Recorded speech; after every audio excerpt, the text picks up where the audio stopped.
Halo semuanya, bertemu lagi dengan Miss Sofi di pelajaran biologi kelas 11. Ya, minggu lalu kalian sudah belajar mengenai sistem pencernaan bagian pertama, yaitu mengenai zat-zat makanan.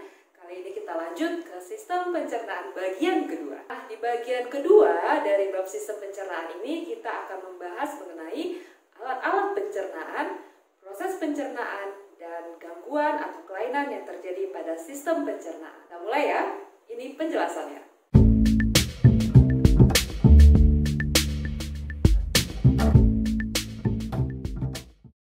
Pencernaan itu tersusun atas alat-alat pencernaan. Nah, alat-alat pencernaan ini di atas dua. Yang pertama ada saluran pencernaan, yang kedua adalah kelenjar pencernaan. Kita bahas satu persatu ya. Yang pertama adalah mengenai alat-alat pencernaan.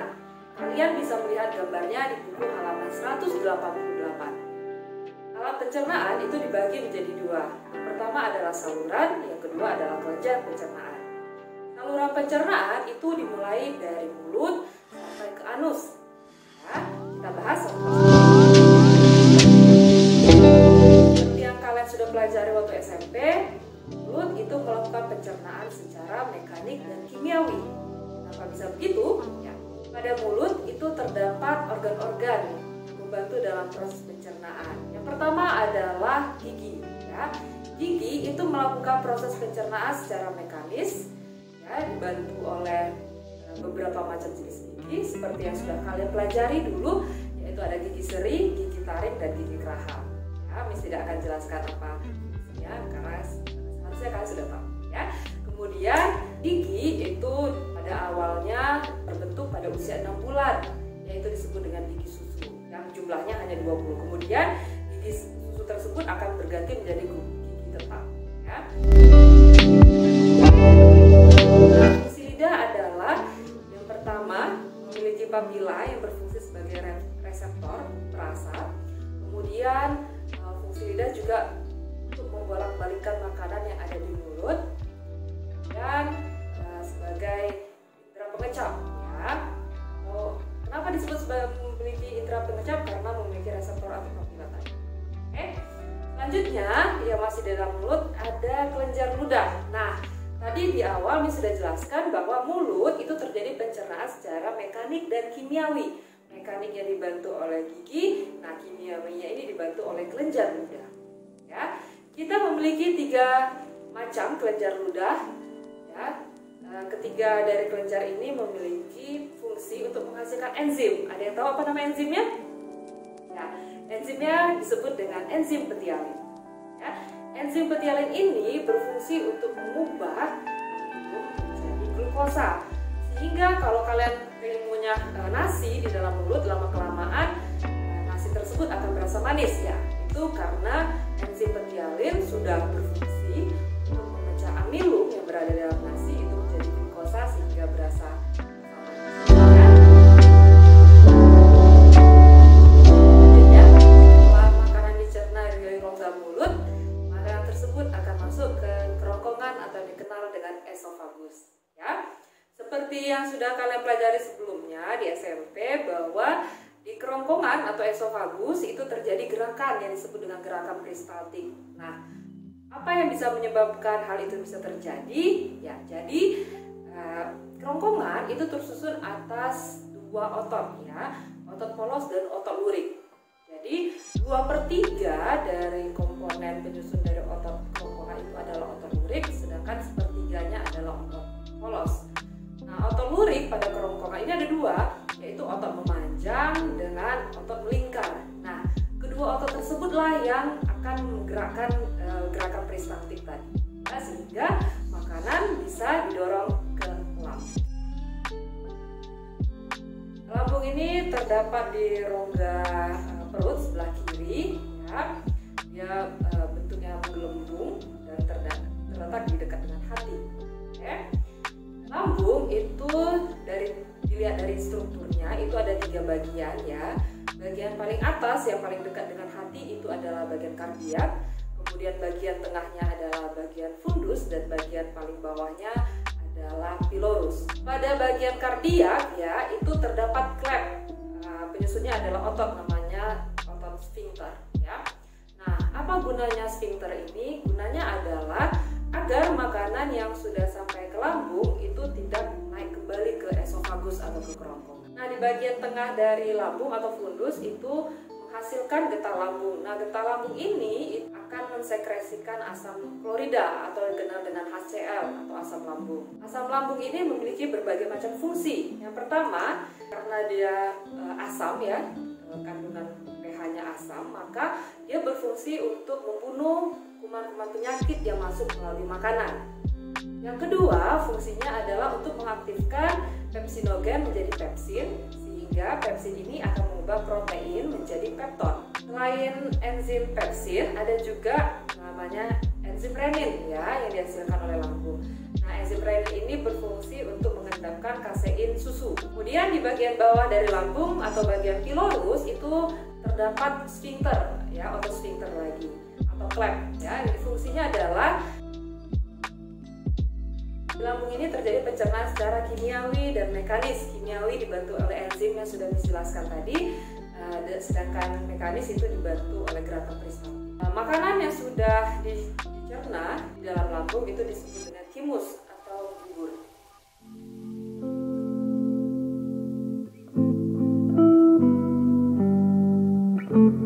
Jadi bubur atau thymus yang sudah dihasilkan oleh lambung tadi akan masuk ke usus halus ya, yang pertama.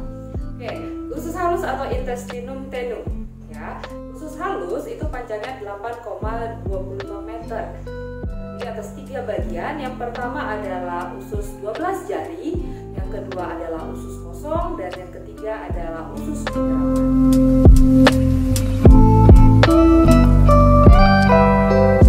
Bagian usus 12 jari atau dikenal dengan duodenum ini terdapat muara dari 2 saluran ya, yaitu dari hati dan dari pankreas. Bubur makanan yang dihasilkan oleh lambung tadi kan bersifat asam. Nah, setelah masuk ke dalam usus, karena sifatnya asam ini, maka akan merangsang sel-sel usus itu akan menghasilkan hormon.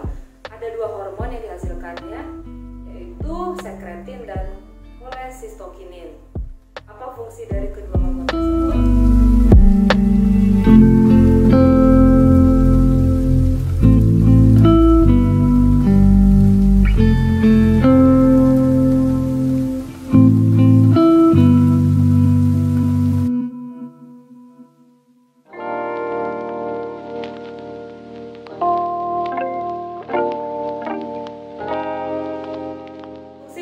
Sekretin adalah merangsang pankreas untuk menghasilkan getah pankreas ya.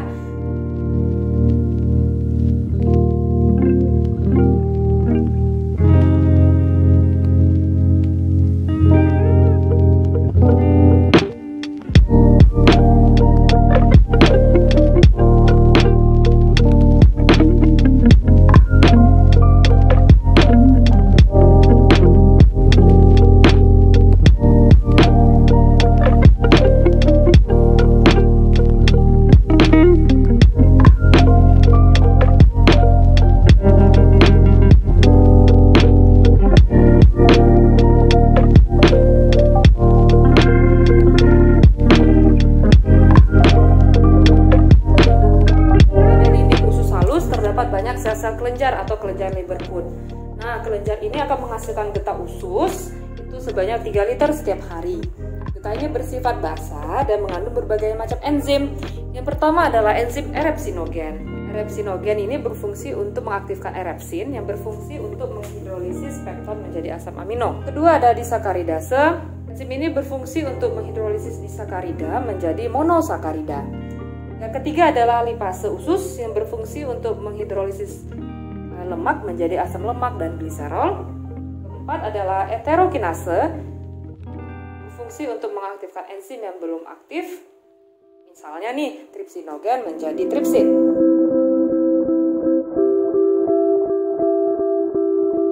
Bagian kedua dari usus halus adalah jejunum. Jadi sebenarnya proses pencernaan itu sudah selesai di jejunum ya, atau usus kosong. Jadi bagian jejunum ini makanan tadi sudah berupa sari-sari makanan.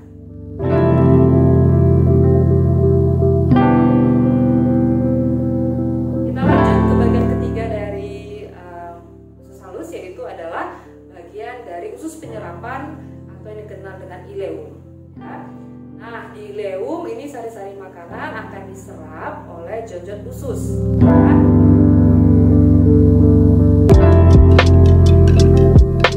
Pertama adalah penyerapan karbohidrat. Nah, karbohidrat itu yang diserap adalah dalam bentuk monosakarida, yaitu glukosa. Ya.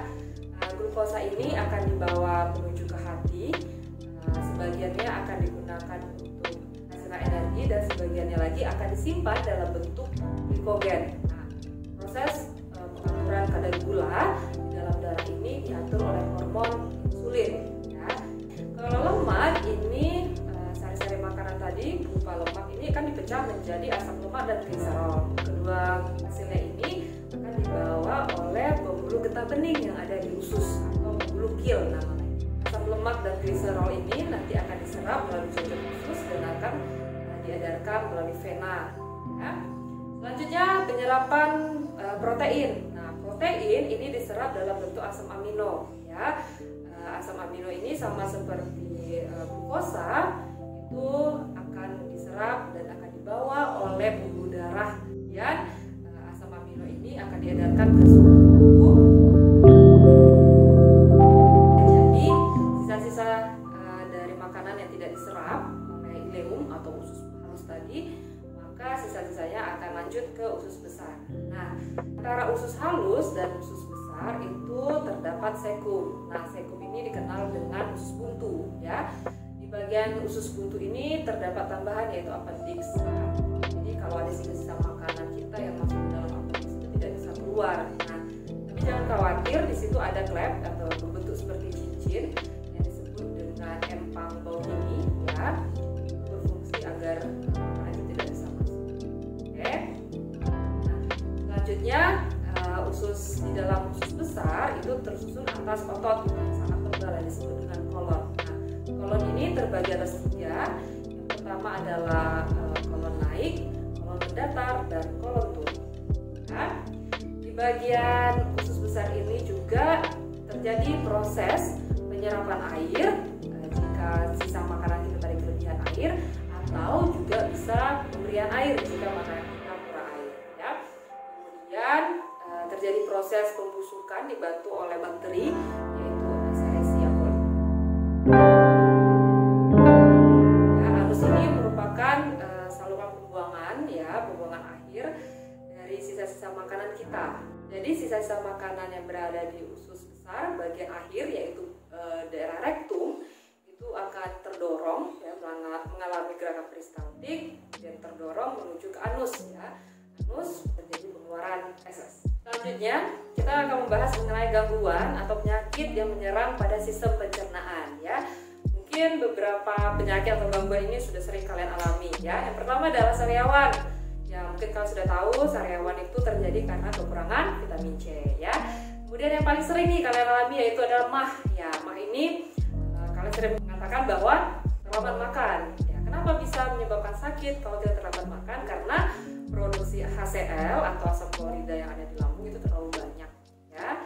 Kemudian ada yang disebut dengan tifus. Tifus ini adalah penyakit yang disebabkan oleh bakteri yaitu Salmonella typhosa.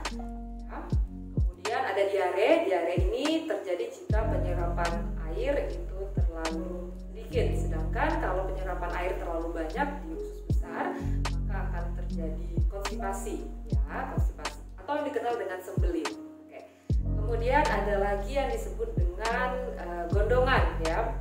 Gondongan ini adalah penyakit yang menyerang kelenjar ludah, di mana kelenjar parotis, ya, atau kelenjar ludah itu terserang oleh virus Rhabula influenza, ya, gondongan. Oke.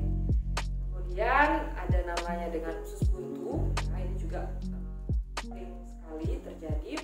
Buntu ini terjadi karena terjadi pembengkakan, ya, atau infeksi di bagian usus buntu karena ada sisa-sisa makanan yang masuk ke usus buntu tadi. Ya. Kemudian ada ulkus. Ulkus ini adalah MAH yang sudah akut, ya. Jadi MAH yang sudah terjadi dalam waktu yang sangat lama itu disebut dengan ulkus atau tukak lambung. Ini bisa menyebabkan lambung itu mengalami pendarahan.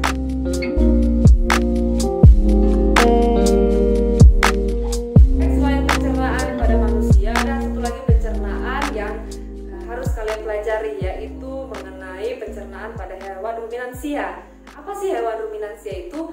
Hewan ruminansia itu adalah hewan yang mengunyah, ya, melakukan proses pencernaan makanan atau pengunyahan sebanyak 2 kali, ya.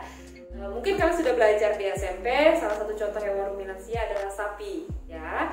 Nah, ini menjadi tugas kalian, yaitu membuat tabel perbedaan antara proses pencernaan pada manusia dan proses pencernaan makanan pada hewan ruminansia, ya. Itu tugas untuk pengetahuan kalian, ya. Kalian buat, misalnya ini contohnya giginya, apa yang membedakan antara gigi manusia dengan gigi pada hewan ruminansia, atau misalnya di lambungnya. Nah, untuk clue-nya nih, kalau lambung pada ruminansia itu ada 4. Nah, itu juga termasuk perbedaannya dengan lambung pada manusia, ya. Silakan kalian kerjakan tugasnya. Kemudian untuk tugas keterampilan kalian adalah menuliskan teknologi apa yang bisa digunakan untuk mengatasi kelainan atau penyakit pada sistem pencernaan, ya. Kedua tugas ini kalian submit di Edmodo tepat waktu. Tetap jaga kesehatan. Kita ketemu lagi di video pembelajaran selanjutnya. Bye.